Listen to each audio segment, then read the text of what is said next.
Leviticus chapter 14. Then the Lord spoke to Moses, saying, This shall be the law of the leper for the day of his cleansing.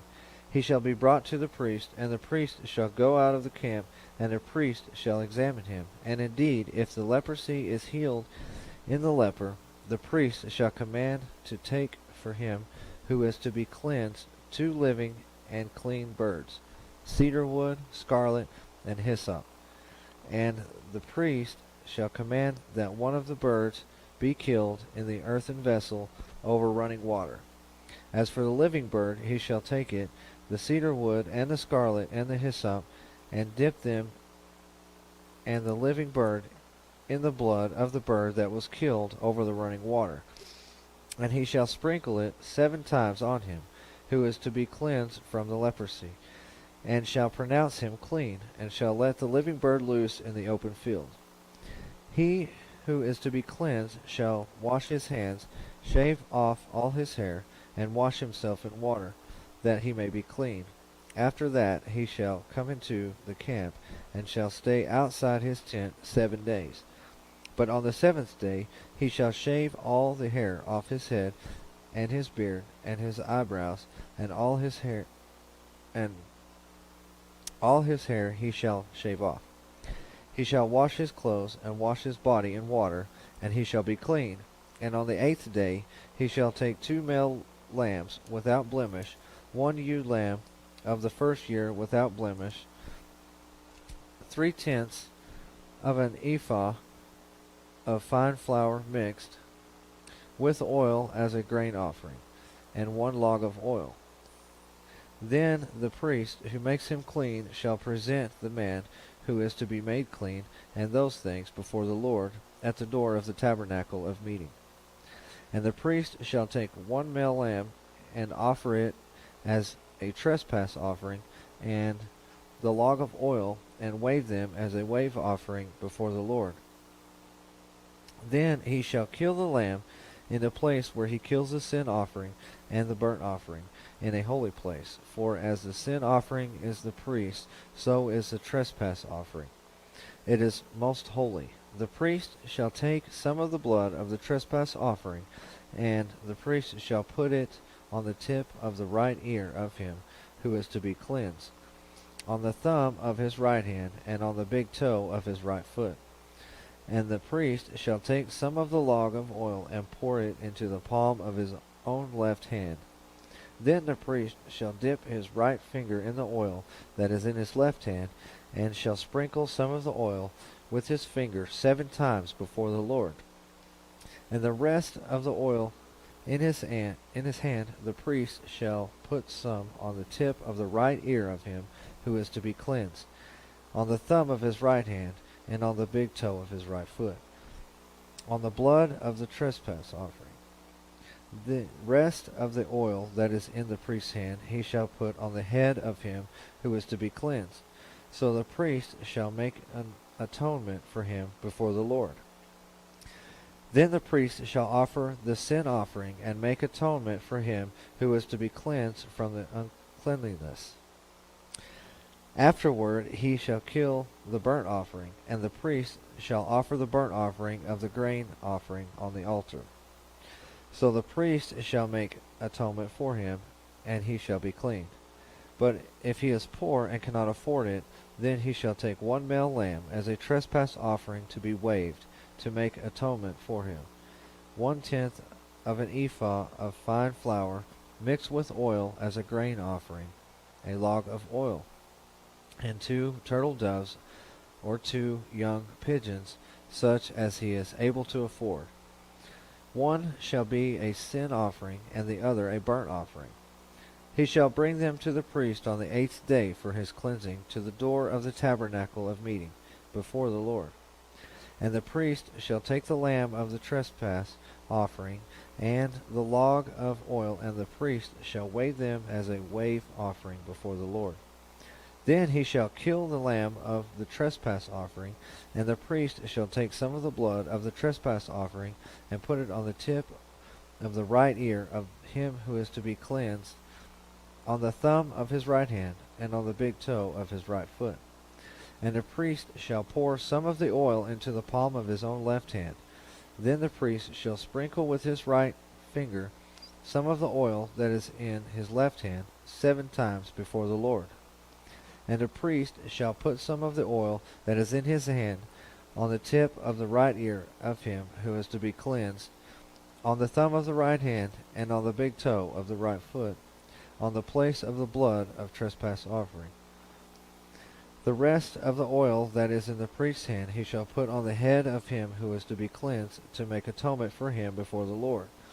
And he shall offer one of the turtle doves or young pigeons, such as he can afford, such as he is able to afford, the one as a sin offering, and the other as a burnt offering, with the grain offering. So the priest shall make atonement for him who is to be cleansed before the Lord. This is the law for one who had a leprous sore, who could not afford the usual cleansing. And the Lord spoke to Moses and Aaron, saying, When you have come into the land of Canaan, which I give you as a possession, and I put the leprous plague in a house in the land of your possession, and he who owns the house comes and tells the priest, saying, It seems to me that there is some plague in the house, then the priest shall command that they empty the house, before the priest goes into it to examine the plague, that all that is in the house may not be made unclean. And afterward the priest shall go in to examine the house. And he shall examine the plague, and indeed if the plague is on the walls of the house, with ingrained streaks, greenish or reddish, which appear to be deep in the wall, then the priest shall go out of the house to the door of the house, and shut up the house 7 days. And the priest shall come again on the 7th day and look. And indeed, if the plague has spread on the walls of the house, then the priest shall command that they take away the stones in which is the plague, and they shall cast them into an unclean place outside the city. And he shall cause the house to be scraped inside all around, and the dust that they scrape off they shall pour out in an unclean place outside the city. Then they shall take other stones and put them in the place of those stones, and he shall take other mortar and plaster the house. Now if the plague comes back and breaks out in the house, after he has taken away the stones, after he has scraped the house, and after it is plastered, then the priest shall come and look. And indeed, if the plague has spread in the house, it is an active leprosy in the house, it is unclean. And he shall break down the house, its stones, its timber, and all the plaster of the house, and he shall carry them outside the city to an unclean place. Moreover, he who goes into the house at all while it is shut up shall be unclean until evening. And he who lies down in the house shall wash his clothes, and he who eats in the house shall wash his clothes. But if the priest comes in and examines it, and indeed the plague has not spread in the house after the house was plastered, then the priest shall pronounce the house clean, because the plague is healed. And he shall take to cleanse the house 2 birds, cedar wood, scarlet, and hyssop. Then he shall kill one of the birds in the earthen vessel over running water, and he shall take the cedar wood, the hyssop, the scarlet, and the living bird, and dip them in the blood of the slain bird, and in the running water, and sprinkle the house 7 times. And he shall cleanse the house with the blood of the bird, and the running water, and the living bird, with the cedar wood, the hyssop, and the scarlet. Then he shall let the living bird loose outside the city in an open field, and make atonement for the house, and it shall be clean.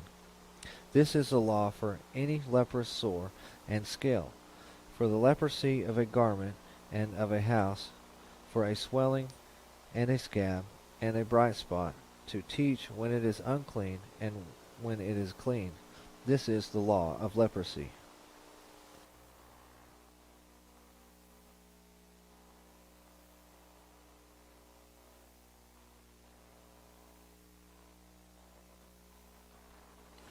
Mark chapter 6, verses 30 through 56.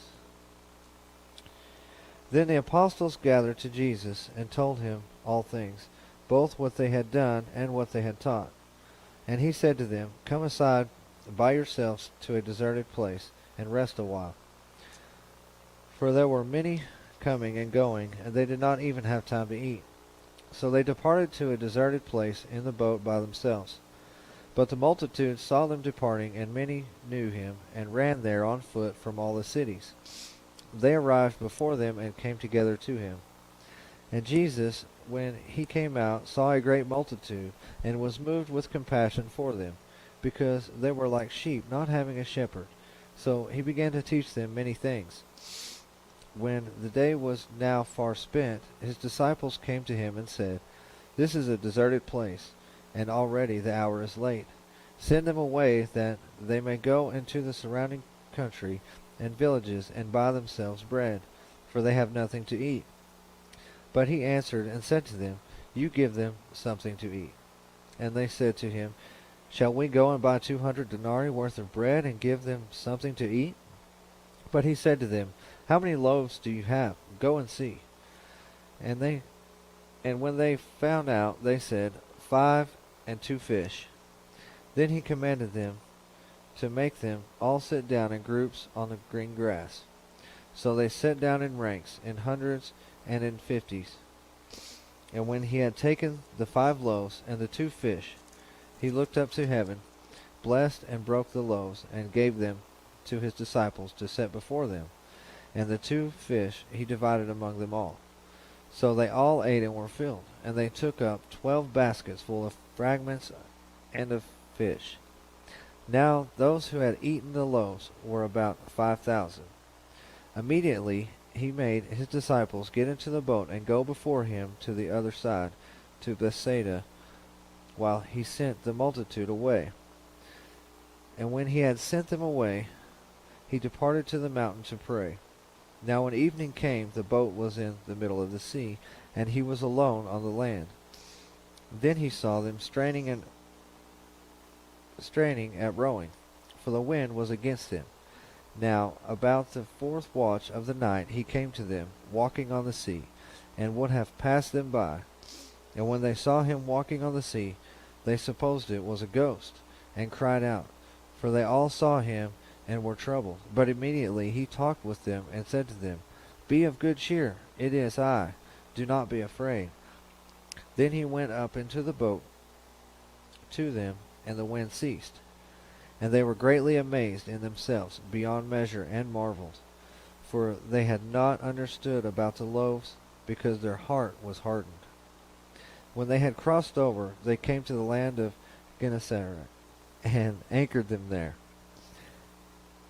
And when they came out of the boat, immediately the people recognized him, ran through the whole surrounding region, and began to carry about on beds those who were sick to wherever they had heard he was. Wherever he entered into villages, cities, or the country, they laid the sick in the marketplaces and begged him that they might just touch the hem of his garment. And as many as touched him were made well.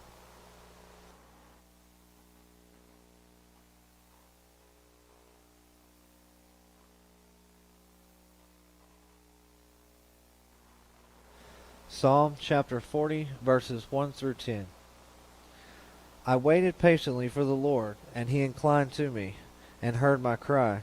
He also brought me up out of a horrible pit, out of the miry clay, and set my feet upon a rock, and established my steps. He has put a new song in my mouth, praise to our God. Many will see it and fear, and will trust in the Lord. Blessed is that man who makes the Lord his trust, and does not respect the proud, nor such as turn aside to lies. Many, O Lord, my God, are your wonderful works which you have done, and your thoughts toward us cannot be recounted to you in order.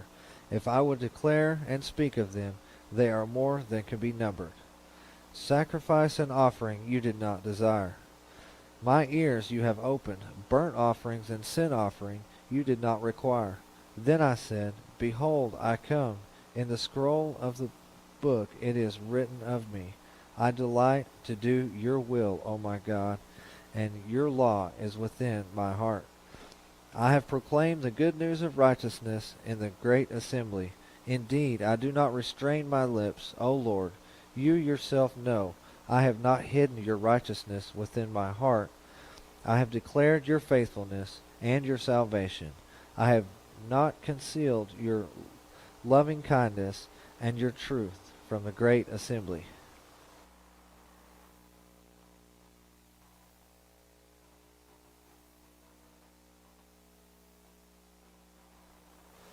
Proverbs chapter 10, verses 11 and 12. The mouth of the righteous is a well of life, but violence covers the mouth of the wicked. Hatred stirs up strife, but love covers all sins.